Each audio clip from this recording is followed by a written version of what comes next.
En France, seuls 41% des personnes de 55 à 64 ans travaillent. C'est beaucoup moins que la moyenne des pays européens. À titre de comparaison, 72% des Suédois du même âge travaillent, ce qui change évidemment l'équation des régimes de retraite. Denis Cadot et Alison Tassin se sont rendus dans 2 entreprises françaises de tailles différentes, mais qui ont en commun une politique d'embauche favorable aux seniors. Regardez leur reportage. Donc si vous souhaitez, vous pouvez raccrocher. Je termine ma télé maintenant. Sur Serge a fêté ses 59 ans cet été. Aujourd'hui, il travaille en région parisienne au sein d'une coopérative d'opticiens. 800 spécialistes partout en France qui peuvent le joindre, lui et ses collègues, à travers une hotline. Et ce poste, Serge l'a décroché après un licenciement survenu à 57 ans.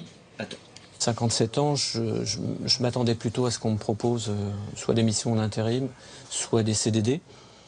Et lorsque j'ai vu que Atoll proposait un poste en informatique ici en CDI, j'ai été absolument... Enfin, j'ai tout de suite foncé.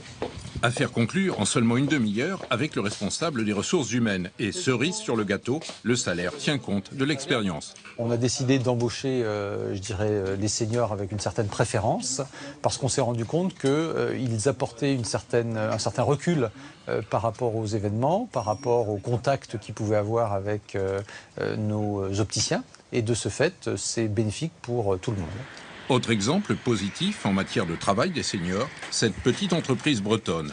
Ici, à Rennes, on établit des bilans de compétences et on prodigue des formations en tout genre.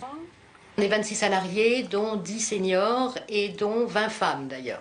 Ça s'explique par l'histoire d'abord que ça fait 30 ans que ces personnes sont là et qu'ils sont restés fidèles à l'entreprise. Parce que j'ai eu à cœur aussi pendant ces 30 ans de les faire évoluer.